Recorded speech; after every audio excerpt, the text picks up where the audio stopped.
Marcus Thompson stood at the coffee shop counter, his broad shoulders filling out his civilian jacket perfectly. Even in regular clothes, something about him screamed military. Maybe it was the way he held himself straight as a board, or how his eyes constantly scanned the room like he was looking for threats. The barista, a young college student with purple hair, looked nervous as she took his order. "Large black coffee, no sugar," Marcus said, his voice carrying that unmistakable authority that came from years of commanding men in impossible situations. He pulled out his wallet, and as he did, a small metal pin fell to the floor with a tiny clink. The girl behind him in line quickly bent down to pick it up. She was petite, maybe 5'4", with shoulder-length brown hair and kind eyes behind wire-rimmed glasses. She wore a simple blue dress and carried a worn leather bag that looked like it had seen better days. "You dropped this," she said softly, holding out the pin. Marcus turned around and saw what she was holding. His face went completely blank. It was a trident pin, the symbol that every Navy SEAL earned after completing the most brutal training program in the military. But this wasn't just any trident. This one was old, scratched, and had a small dent on the left side that told a story only certain people would understand. "Thanks," he said, taking it from her carefully. Their fingers brushed for just a moment, and he noticed how steady her hands were. Most people's hands shook a little when they were nervous, but hers didn't. The woman smiled at him, and something in her expression made him pause. "Only SEALs know that code," he said with a smile, testing her. It was something he often said to civilians who asked about military life. A way to politely end conversations about things they couldn't possibly understand. What happened next changed everything. The woman's smile grew wider, and she looked directly into his eyes. "Hooyah, frogman. Looks like that pin's seen some action in the sandbox." Marcus felt like someone had just punched him in the chest. His coffee cup slipped from his hand and crashed to the floor, sending hot coffee splashing across the white tiles. The entire coffee shop went quiet. The barista stared. Other customers turned to look, but Marcus only saw her. Nobody knew that language. Nobody outside the teams used words like frogman or sandbox correctly, and definitely nobody knew what the scratches on his trident meant. Those marks weren't from normal wear. They were from a firefight in Afghanistan 3 years ago, when his team had been pinned down for 18 hours. A piece of shrapnel had hit his chest, right where the pin was attached to his uniform. It should have killed him, but the trident had deflected it just enough to save his life. "Who are you?" he whispered, his voice barely audible above the coffee shop's background music. The woman looked around at all the staring faces, then back at him. "Maybe we should talk outside," she said quietly. Marcus nodded, still in shock. He mumbled an apology to the barista about the spilled coffee and followed the mysterious woman out onto the busy Seattle sidewalk. The October air was crisp and fallen leaves crunched under their feet as they walked to a nearby bench. "I'm Sarah," she said, sitting down and smoothing her dress. "Sarah Martinez." "Marcus Thompson," he replied automatically, still trying to process what had just happened. "How do you know about—" He gestured to his chest where the pin now rested safely in his pocket. Sarah was quiet for a long moment, watching people walk by. A businessman hurried past, talking loudly on his phone. A mother pushed a stroller while her toddler pointed excitedly at a dog. Normal people living normal lives, completely unaware that two people with extraordinary secrets were sitting just a few feet away. "My brother," she finally said, "Danny Martinez. He was a SEAL." The word "was" hit Marcus like a physical blow. In the teams, you learned to hear the weight behind certain words. "Was" meant something terrible had happened. "Team 6, Sarah continued, her voice steady but soft. He died in Syria 2 years ago. Helicopter crashed during an extraction mission. Marcus closed his eyes. He remembered that mission. Everyone in the SEAL community had heard about it. A routine extraction had gone wrong when their helicopter had been hit by an RPG. All 6 men on board had been killed instantly. It had been one of those missions that haunted everyone, the kind that made you question everything. "I'm sorry," he said. And he meant it. The words felt inadequate, but they were all he had. Sarah nodded. "He used to tell me stories when he came home on leave. Never the classified stuff, but little things. The language you guys use. The traditions. The brotherhood." She smiled sadly. "He was so proud of that pin. Said it meant more to him than any medal or ribbon ever could." Marcus understood completely. The trident wasn't just a piece of metal. It represented years of sacrifice, pain, and dedication. It meant you had pushed your body and mind beyond what most people thought was humanly possible. It meant you had earned the respect of men who didn't give it easily. Danny talked about guys like you, Sarah continued, the ones who carried the weight of difficult missions. He said you could always tell who had seen real action by the way they held themselves, like they were carrying invisible burdens that never went away. She was right, and it made Marcus uncomfortable how easily she could read him. Most civilians had no idea what combat veterans dealt with. The nightmares, the hypervigilance, the way loud noises could send you right back to a firefight thousands of miles away. He also said, Sarah added with a small smile, that the best SEALs were the ones who didn't talk about being SEALs. Marcus found himself smiling for the first time in weeks. Your brother sounds like he was a smart man. He was, Sarah said, and he would have liked you. They sat in comfortable silence for a while, watching the world go by. Marcus found himself studying Sarah's profile, wondering what else she knew about his world. There was something about her that felt familiar, like coming home after a long deployment. Can I ask you something? He said finally. Sure. How did you know about the scratches on my pin? About what they meant? Sarah turned to look at him, and for just a moment he saw something flash in her eyes, something that looked almost like pain. That's a longer story, she said quietly. One that might be better told over dinner. 3 days later, Marcus found himself sitting across from Sarah at a quiet Italian restaurant in downtown Seattle. He had chosen the table carefully, with his back to the wall and a clear view of all entrances. Old habits died hard, especially when you had spent years in places where the wrong choice of seating could get you killed. Sarah noticed his positioning and smiled knowingly. Danny always did the same thing, she said as she unfolded her napkin. Never sat with his back to a door. Said it made him nervous. Marcus relaxed slightly. Most people would have thought his behavior was paranoid or rude, but Sarah understood. That understanding was becoming a pattern with her, and it both comforted and unsettled him. They ordered their food and made small talk about Seattle, the weather, and safe topics that didn't venture into dangerous territory, but Marcus could feel the weight of unspoken things hanging between them. Finally, as the waiter brought their entrees, he decided to be direct. So tell me about those scratches, he said, cutting into his steak. Sarah paused with her fork halfway to her mouth. She set it down carefully and looked at him for a long moment. You're not going to like this story, she said. Try me. Sarah took a deep breath. I wasn't just Danny's sister. I worked with the teams too. Not as a SEAL, obviously, but as intelligence support. I spent 3 years embedded with various teams providing real-time analysis and communication support during operations. Marcus stopped chewing. Embedded intelligence officers were rare, and the ones who worked directly with SEAL teams were rarer still. They had to be cleared for the highest levels of classified information and trusted completely by men who didn't trust easily. Which teams? He asked quietly. Team 3 for 18 months, then Team 6 for the rest of my time. I was with them when Danny died. The words hit Marcus like a physical blow. He had assumed Sarah was a grieving sister who had learned about SEAL culture secondhand. He had never imagined she had been there in the thick of it, part of the brotherhood that extended beyond just the men who wore the trident. You were on the Syria mission? He asked, his voice barely above a whisper. Sarah nodded, her eyes distant. I was in the command center watching the feeds, coordinating with air support. I saw the helicopter go down. Her voice remained steady, but Marcus could see the pain in her eyes. I heard Danny's last transmission. Marcus set down his fork. Suddenly he wasn't hungry anymore. He had lost men before, good men who deserved better than to die in some forgotten corner of the world. But he had never sat across from someone who had watched it happen in real time. Someone who had heard their last words. What did he say? Marcus asked, though part of him wasn't sure he wanted to know. Sarah smiled sadly.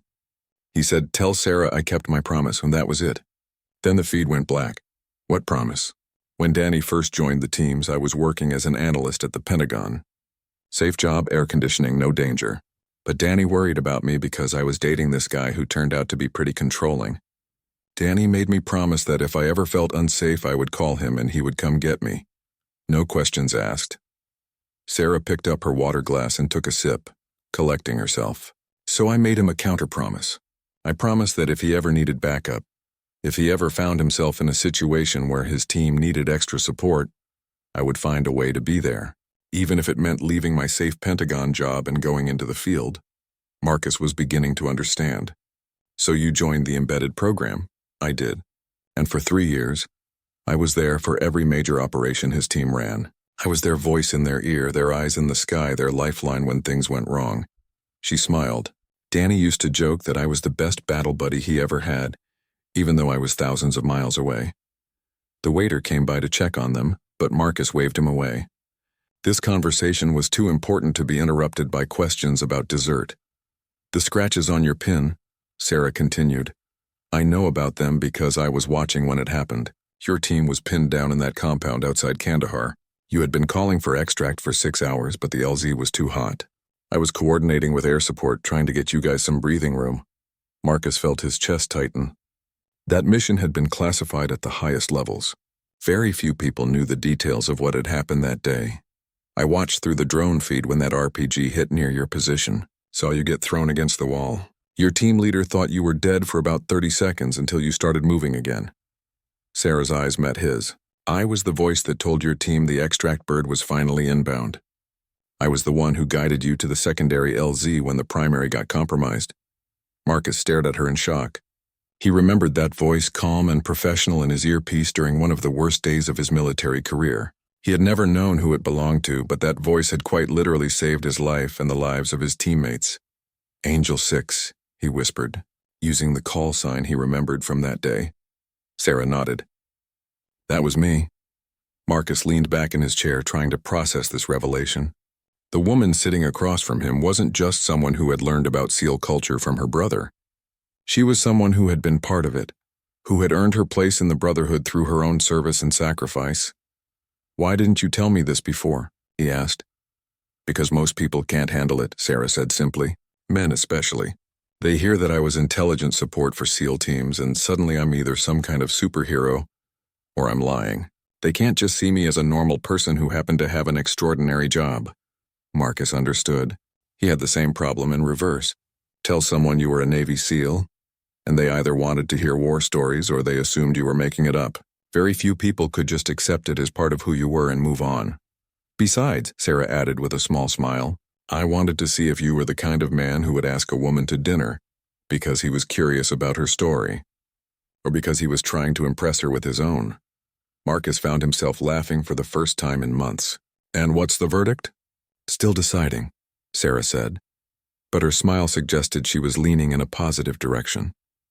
They finished their dinner talking about lighter things, but Marcus couldn't shake the feeling that his entire world had just shifted. This woman across from him understood his life in ways that very few people ever could. She had seen the worst parts of his world and chosen to be part of it anyway. As they walked out of the restaurant together, Marcus realized that for the first time since leaving the teams, he didn't feel completely alone. 2 weeks after their dinner, Marcus and Sarah had fallen into an easy routine. They met for coffee every Tuesday and Thursday morning at the same shop where they had first encountered each other. The barista with purple hair had gotten used to them and always had Marcus's black coffee ready before he even reached the counter. But today was different. Marcus arrived at their usual table to find Sarah already there, and she looked troubled. Her normally steady hands were wrapped tightly around her coffee cup, and she kept glancing toward the door like she was expecting someone unwelcome to walk through it. Everything okay? Marcus asked as he sat down across from her. Sarah looked at him for a long moment, seeming to weigh her words carefully. I need to tell you something, she said finally. Something I probably should have mentioned before. Marcus felt a familiar knot form in his stomach. In his experience, conversations that started with those words rarely ended well. What is it? When I left the intelligence program after Danny died, it wasn't entirely voluntary, Sarah said quietly. There was an incident, something that made it clear I couldn't continue in that role. Marcus waited, giving her space to tell her story at her own pace. He had learned that pushing for information too quickly usually backfired, especially when dealing with classified matters. During my last 6 months with Team 6, we were tracking a high-value target in Pakistan, a bomb maker who had been responsible for several attacks on coalition forces. The mission was supposed to be a simple surveillance operation. Watch, gather intelligence, and wait for the right moment to act. Sarah paused to take a sip of her coffee, but Marcus noticed her hands were shaking slightly now. I was monitoring communications intercepts when I picked up chatter about an imminent attack. Not on military targets this time, but on a school. A girls' school in Kabul. The intelligence indicated they were planning to detonate a truck bomb during morning assembly. 300 kids would have died. Marcus felt his chest tighten. He had seen the aftermath of attacks on schools before. The images never left you. The problem was we didn't have authorization to act on that intelligence. The mission parameters were strictly surveillance only. My superiors wanted to wait, to gather more information, to go through proper channels, but the attack was supposed to happen the next morning. What did you do? Marcus asked, though he was beginning to suspect he already knew. I leaked the intelligence to the Afghan National Police, anonymously through channels that couldn't be traced back to the operation. The police evacuated the school and found the truck bomb exactly where the intercept said it would be. Marcus nodded slowly. It was the kind of decision that required tremendous courage and came with enormous personal risk. In the intelligence world, going outside official channels was career suicide at best, and potentially criminal at worst. The good news was that 300 little girls got to go home to their families that night, Sarah continued. The bad news was that my unauthorized disclosure compromised the entire surveillance operation. The bomb maker disappeared and we never got another chance at him. And your career was over, Marcus said. My career was over, Sarah confirmed. I was investigated, stripped of my clearance, and quietly forced out of the program. Officially, I resigned to pursue other opportunities. Unofficially, I was persona non grata in the intelligence community. Marcus studied her face, looking for signs of regret or bitterness, but found none. Do you regret it? Sarah's answer came without hesitation. Not for a second. Those girls deserved to live more than my career deserved to continue. Marcus felt something shift inside his chest. He had always respected Sarah's intelligence and her understanding of his world, but this revelation took that respect to an entirely different level. She had sacrificed everything she had worked for to save innocent lives, and she had done it without seeking recognition or reward. There's more, Sarah said, interrupting his thoughts. More? The bomb maker we lost that day? His name was Rashid Al-Masri. He's the reason I wanted to meet you. Marcus felt the familiar hyper-awareness that came when a situation was about to become dangerous. Explain. Sarah pulled out her phone and showed him a news article from 3 days ago.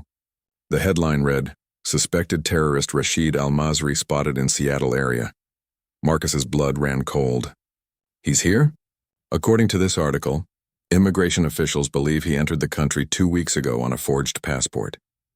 They think he's planning something, but they don't know what or where. Marcus read through the article quickly. Al-Masri was described as extremely dangerous, with connections to multiple terrorist organizations across the Middle East. The FBI was leading the manhunt, but so far they had no concrete leads on his location. Why are you showing me this? Marcus asked, though part of him already knew the answer. Because 3 days ago I saw him, Sarah said quietly, at the grocery store near my apartment. He was in the checkout line ahead of me, paying cash for basic supplies. Food, batteries, a prepaid phone, the kind of thing someone would buy if they were planning to stay off the grid for a while. Marcus set down the phone carefully. Did you call the FBI? Of course. But by the time they got to the store and reviewed the security footage, he was long gone. They have his picture, but no idea where he went from there. So why tell me? What do you think I can do that the FBI can't? Sarah leaned forward slightly. Because you know how to think like he does. You've hunted men like him before, and because unlike the FBI, you're not bound by jurisdictional red tape or rules of engagement. Marcus felt a familiar rush of adrenaline, the same feeling he used to get when his team was briefed on a high-priority target. But he wasn't active duty anymore. He was a civilian now, with no authority to pursue terrorists and no backup if things went wrong. Sarah, I can't just go hunting for this guy. I'm not law enforcement. I have no legal authority to do anything, even if I could find him. I'm not asking you to arrest him, Sarah said. I'm asking you to help me find him so we can turn that information over to the people who can. Marcus looked at her carefully. This is about Danny, isn't it? About the fact that this guy is responsible for attacks that killed American soldiers. Sarah's composure cracked slightly. Maybe it is. Maybe I need to know that the man who cost me my career and killed my brother isn't going to hurt anyone else. Is that so wrong? Marcus understood the feeling completely. The need for closure, for justice, for some sense that the sacrifices hadn't been in vain. He had felt the same way about every terrorist who had ever targeted his teammates, but he also understood the risks. Pursuing a trained terrorist without official backup was incredibly dangerous. If they found al-Masri, they would be putting themselves in mortal danger. And if they made a mistake, if they interfered with an ongoing FBI investigation, they could end up in prison themselves. "Give me 24 hours to think about it," Marcus said finally. Sarah nodded. "That's all I ask." As they left the coffee shop together, Marcus couldn't shake the feeling that his quiet civilian life was about to become very complicated. But as he watched Sarah walk away, he also realized that he had never felt more alive than he did in this moment, with a clear mission and someone he cared about counting on him. The warrior in him was waking up, and there might be no going back to sleep. Marcus didn't sleep that night. He lay in his small apartment staring at the ceiling, his mind racing through possibilities and risks. By dawn, he had made his decision. He called Sarah at 7 in the morning. "I'm in," he said without preamble when she answered. "Thank you," Sarah replied, and he could hear the relief in her voice. They met an hour later at Sarah's apartment, a modest one-bedroom place in a quiet neighborhood about 15 minutes from downtown Seattle. Marcus was surprised by how lived-in it felt. Military people often kept their homes sparse and functional, ready to pack up and move at a moment's notice. But Sarah's place was warm and comfortable, with family photos on the walls and books scattered on every surface. "Coffee?" she offered as he looked around. "Always," Marcus replied, studying a photo of Sarah and a young man in navy dress blues. Danny, he assumed. The resemblance was clear in their eyes and the way they both smiled. Sarah handed him a mug and led him to her kitchen table, where she had spread out several manila folders and a laptop computer. "I've been busy since yesterday," she said. "Old habits die hard, and I still have some contacts in the intelligence community who owe me favors." Marcus raised an eyebrow. "What kind of contacts?" "The kind who understand that sometimes the right thing to do isn't the same as the officially sanctioned thing to do." Sarah replied with a small smile. She opened the first folder and showed him a series of photographs. "These are security camera captures from various locations around Seattle over the past week. Gas stations, ATMs, traffic cameras. My friend at the Seattle PD helped me compile them." Marcus studied the images. Most showed nothing useful, just crowds of people going about their daily lives. But in 3 of the photos, he could make out a figure that matched the description from the news article. Medium height, dark hair, wearing different clothes in each picture but with the same careful way of moving that Marcus recognized from his own training. "He's staying mobile," Marcus observed. "Never in the same area twice. Always changing his appearance slightly. This guy knows what he's doing." "That's what I thought too," Sarah agreed. "But look at this pattern." She pulled out a map of Seattle and marked each location where al-Masri had been spotted. At first glance, they seemed random, scattered across different neighborhoods with no apparent connection. But as Marcus studied the map more carefully, he began to see what Sarah had noticed. "He's doing reconnaissance," Marcus said. "Each of these locations gives him a view of potential targets." Sarah nodded and pointed to the map. "This gas station has a clear sight line to the federal courthouse. This ATM is across the street from the main police station, and this traffic camera captured him here, which is the best vantage point to observe the Space Needle and the tourist areas around it." Marcus felt his chest tighten. The Space Needle was one of Seattle's most iconic landmarks and attracted thousands of tourists every day. If al-Masri was planning an attack there, the casualties could be enormous. "There's something else," Sarah said, opening her laptop. "I managed to access some cell tower data from the past week. Nothing specific enough to track his exact location, but enough to see patterns in mobile device activity." She showed him a series of charts and graphs that meant nothing to Marcus. But Sarah's training in intelligence analysis made her fluent in this kind of data. There's been unusual communication activity between several prepaid phones in the Seattle area.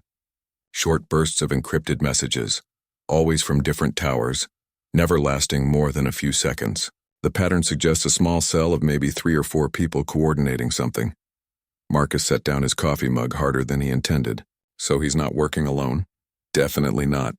And based on the communication patterns, I think they're planning to act soon, maybe within the next few days." Marcus studied the map again, trying to think like a terrorist planning an attack. "If I wanted to cause maximum casualties and maximum psychological impact, Where would I hit? Sarah had obviously been thinking about the same question. Pike Place Market would be devastating.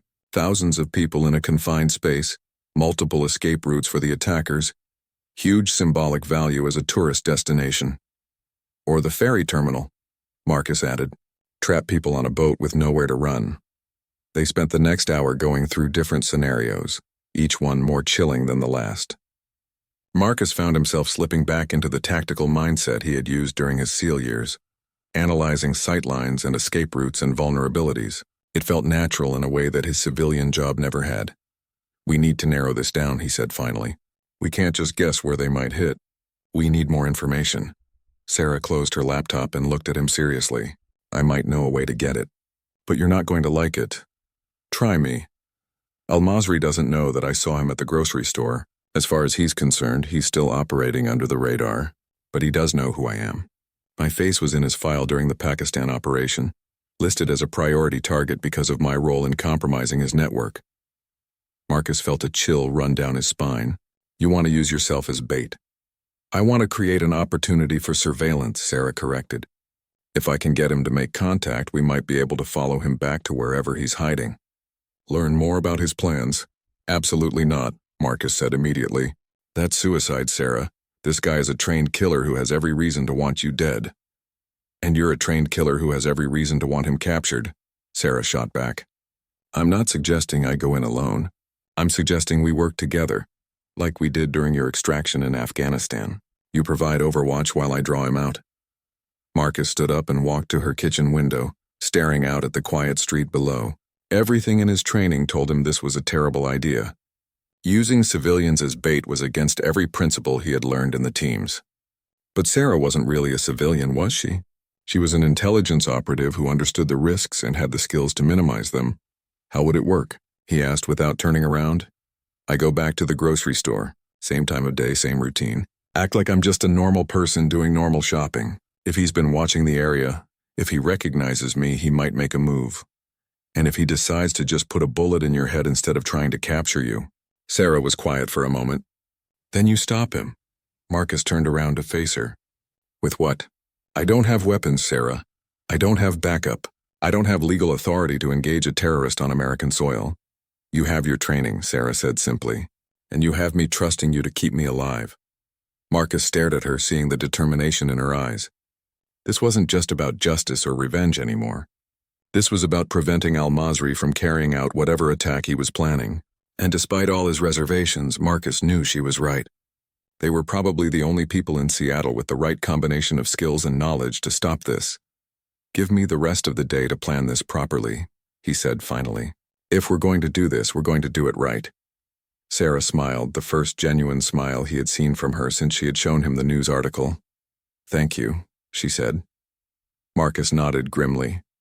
Don't thank me yet. Ask me again tomorrow after we see if we're both still alive. The next evening, Marcus positioned himself on the roof of a 3-story building across from the grocery store, where Sarah had spotted Al-Masri. He had spent the entire day studying the area, identifying escape routes, sightlines, and potential complications. His military training had taught him that proper preparation was the difference between mission success and mission failure. Through his borrowed binoculars, he watched Sarah enter the store at exactly 6:15, the same time she had been there 3 days earlier. She moved naturally, like any other customer picking up groceries after work. But Marcus could see the subtle signs of her training in the way she positioned herself to have clear views of all entrances and the careful way she selected her items to keep her hands free if she needed to move quickly. Marcus had called in a favor with an old teammate who lived in Portland. Jake Morrison had been his spotter during some of their most dangerous missions, and when Marcus explained that he needed surveillance equipment for a legitimate security concern, Jake had driven up with a bag of gear and no questions asked. The earpiece connecting Marcus and Sarah was military-grade, encrypted, and undetectable unless someone knew exactly what to look for. Angel 6. This is Overwatch, Marcus said quietly into his microphone using their old call signs. Target area is clear. No suspicious activity visible. Copy, Overwatch. Sarah's voice came back crystal clear in his earpiece. Beginning shopping pattern now. Marcus watched through his binoculars as Sarah moved through the store, selecting items methodically. Bread, milk, some fruit. Normal groceries that would give her a reason to be there while also providing cover for her real mission.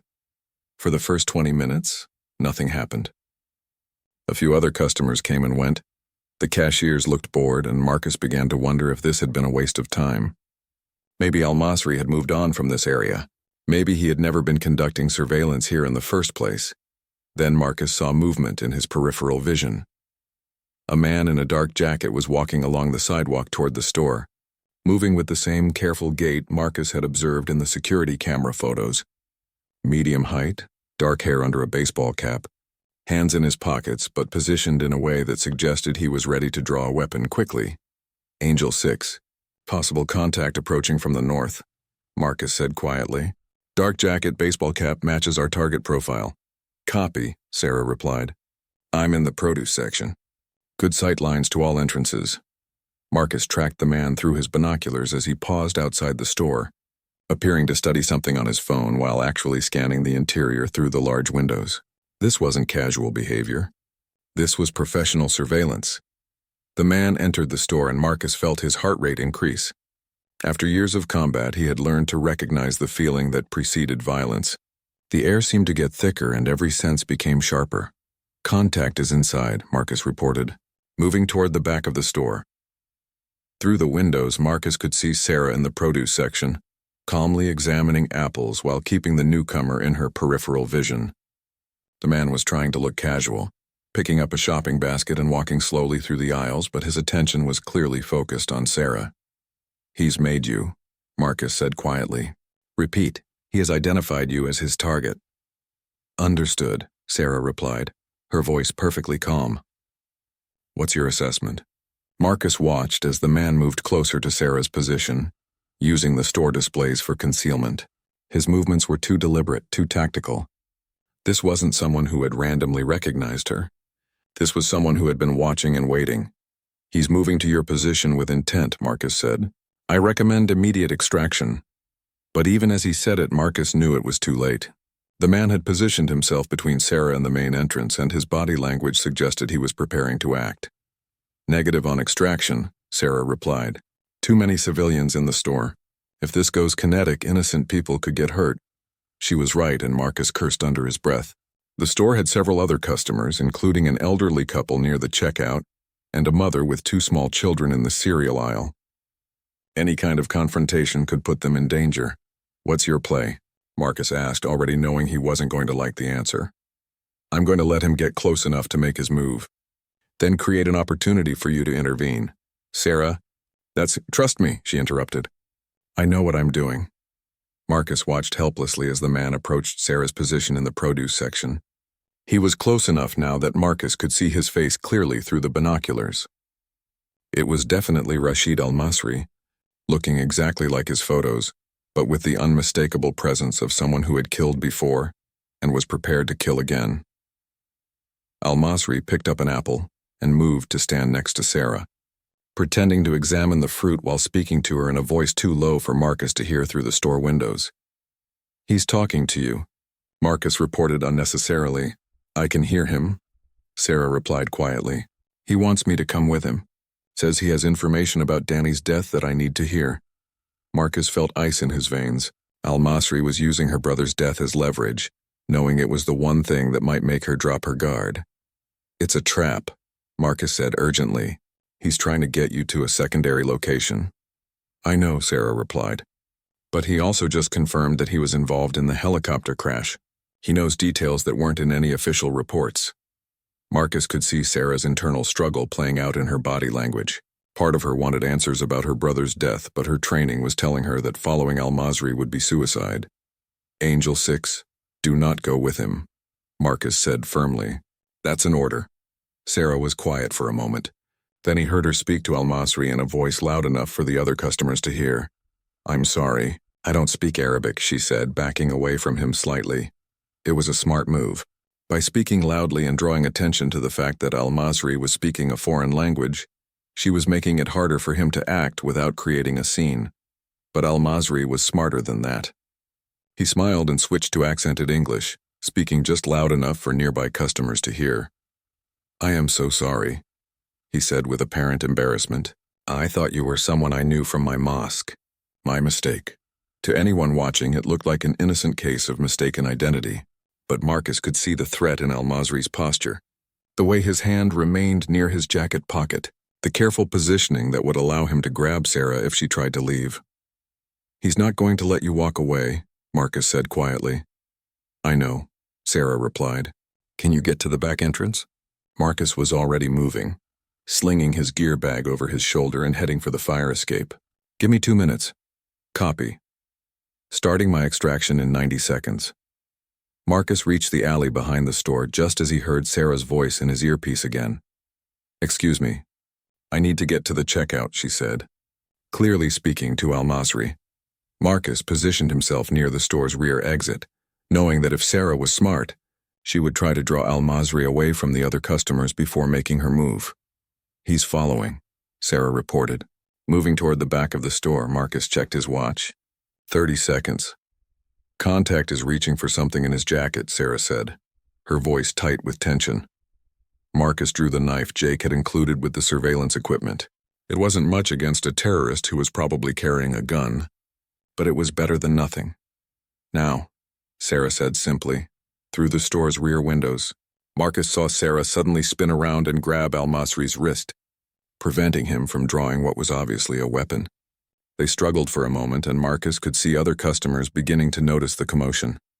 Al-Masri broke free from Sarah's grip and shoved her hard against a display of canned goods. Cans scattered across the floor with a tremendous crash, and someone in the store started screaming. Marcus burst through the rear entrance just as Al-Masri pulled a pistol from his jacket.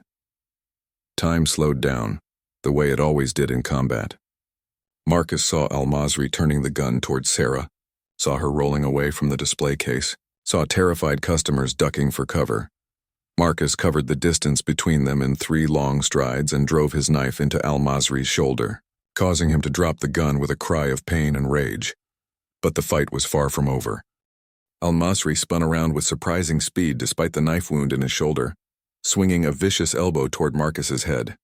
Marcus ducked under the strike and drove his fist into the terrorist's injured shoulder, causing him to stumble backward into a display of breakfast cereals. The store had erupted into chaos. Customers were screaming and running toward the exits.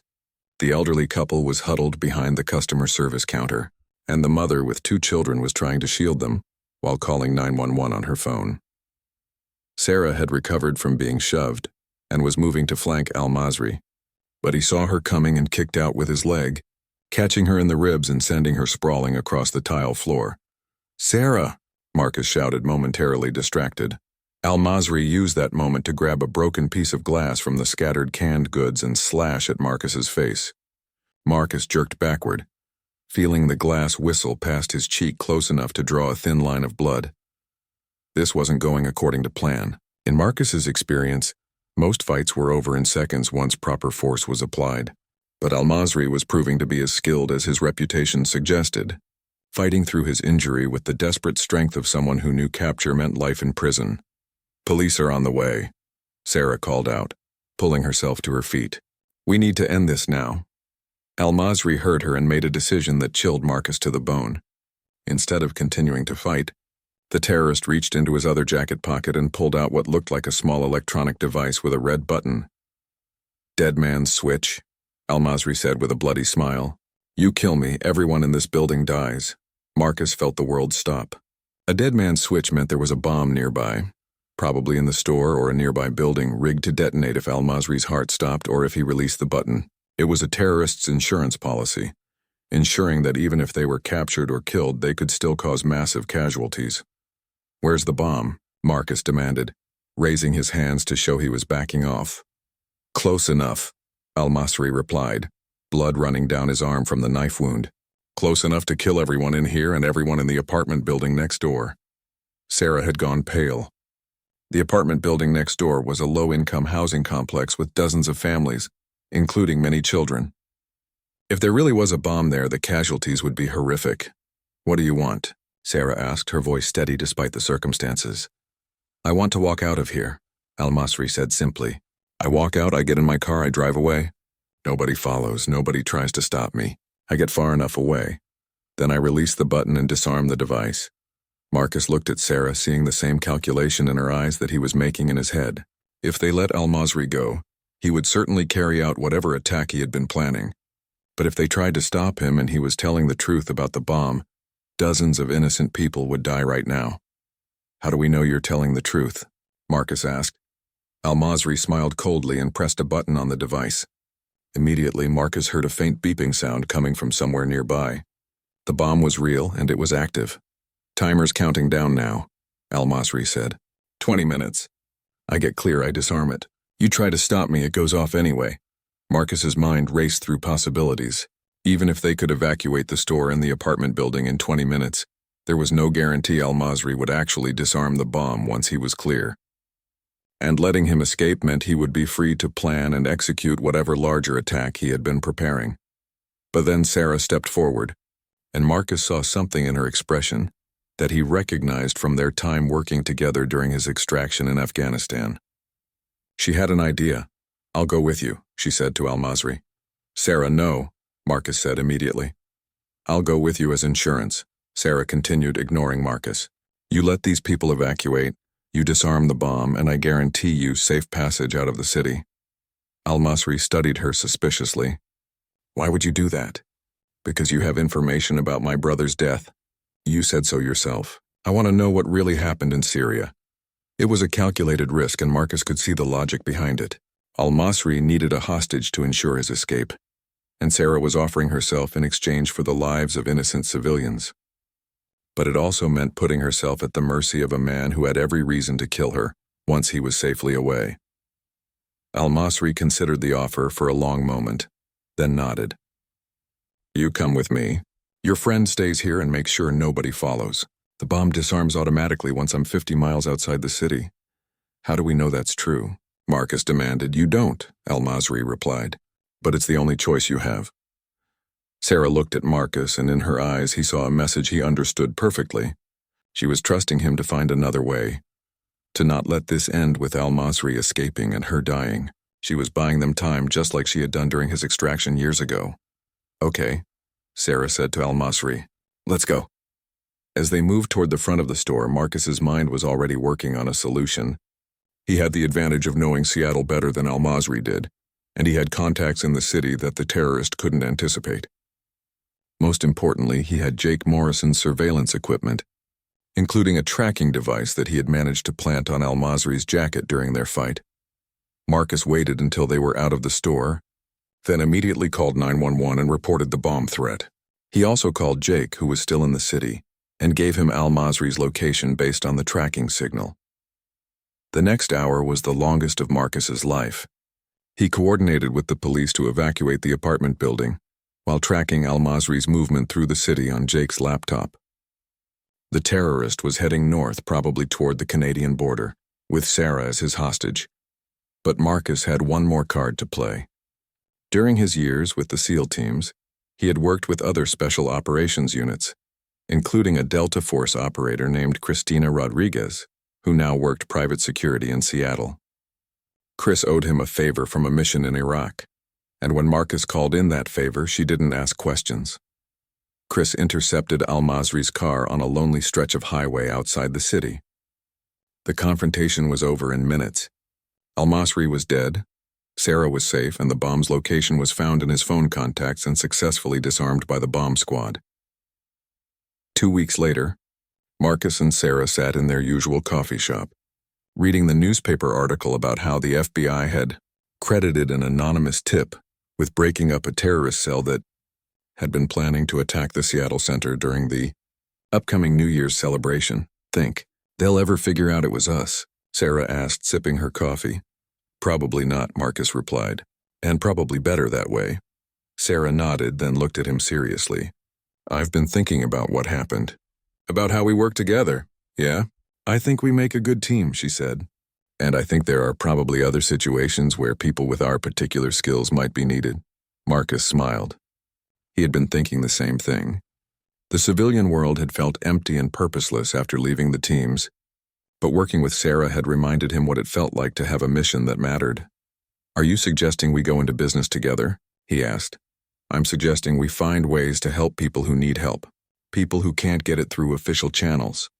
Marcus thought about the 300 schoolgirls in Afghanistan who were alive because Sarah had been willing to sacrifice her career.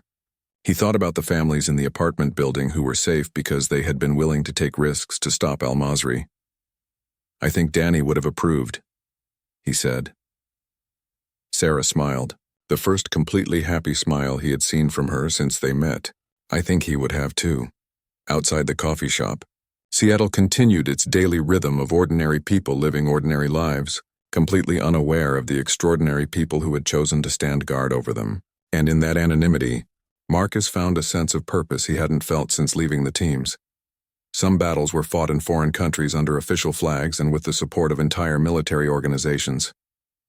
But some battles were fought quietly, by small groups of people who simply refused to let evil win without a fight. Marcus and Sarah had found their new mission, and it felt like coming home.